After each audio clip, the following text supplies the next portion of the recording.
শহরের নতুন বাজার এলাকা, যেখানে শিল্প কারখানা, আবাসিক ভবন আর অসংখ্য মানুষের ভিড়ে প্রতিদিন ব্যস্ততা লেগেই থাকে। কিন্তু এই জনবহুল এলাকায় দীর্ঘদিন ধরে চলছে ভয়ঙ্কর এক ব্যবসা। এটা তো এই যে কোম্পানির লোক আছে, গ্যাসের কোম্পানির লোক আসলে মনে করেন এই মাসও আইসে 4 জন, আগামী মাসে আবার অন্যজন আইয়ে, সবাই তো চিনা জানা দেওয়া হবে না।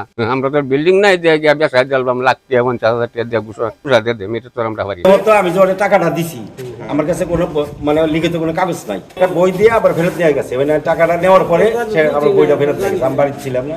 কতিপয় ব্যক্তি গড়ে তুলেছেন এক অবৈধ গ্যাস ব্যবসার সিন্ডিকেট।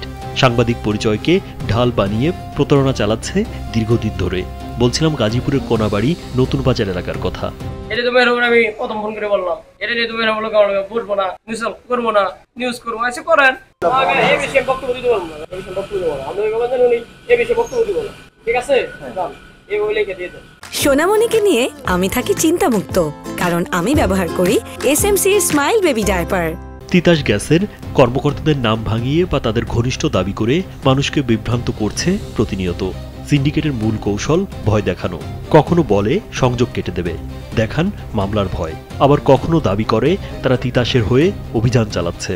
এই গলিতে ওই আরেক গলি আছে, ওই গলিতে কাজ করতো আগে শাহ আলম ভাই আর আমিনুল ভাই, এরা দুজনে কাজ করতো। ওরা ওই যে ডাইরেক্ট তিতাস থেকে কন্ট্রাক্টে নিয়ে কাজ করাইতো আর কি। তার পাশাপাশি তার অবৈধ সংযোগ ছিল, ওগুলোর মধ্যে হেরা করে দিয়ে যেত, তারপরের টুকু আমি করতাম। রাইজার পর্যন্ত তারা দিত, তারপরের টুকু আমি করতাম। আমি তো বাসা বাড়ির কাজ করতাম, আমি তার লাইনের কাজ করি না। অবৈধ কোনো সংযোগের মধ্যে আমি। ভুক্তভোগীদের অভিযোগ, গ্যাস লাইনের নতুন সংযোগ প্রতি 15 থেকে 20,000 টাকা পর্যন্ত নেয় তারা। প্রতিটি চুলার জন্য মাসে 500 থেকে 1,000 টাকা পর্যন্ত আদায় করে। এভাবে গড়ে উঠেছে এক নিয়মিত মাসোহারা ব্যবসা।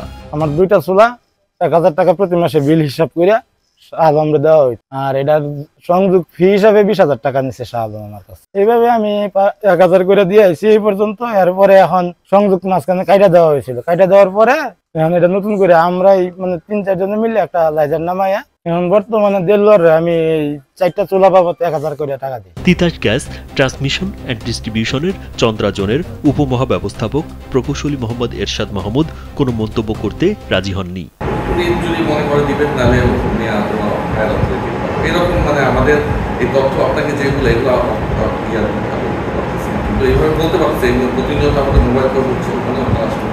তবে নাম প্রকাশে অনিচ্ছুক তিতাস গ্যাস ট্রান্সমিশন অ্যান্ড ডিস্ট্রিবিউশনের চন্দ্রা জোনের এক কর্মচারী জানান, তিতাস যদি চাইতো একদিনেই এই চক্র শেষ হয়ে যেত, কিন্তু মাঝে মধ্যে অভিযান চালিয়ে কিছু লাইন কেটে দেয়, আবার কয়েকদিন পরই সংযোগ চালু হয়ে যায়। ফলে মানুষের মধ্যে বিশ্বাস জন্মেছে অভিযান কেবল লোক দেখানো, প্রকৃতপক্ষে চক্রকে রক্ষা করা যায়। রাজীব বিশ্বাস, কালবেলা।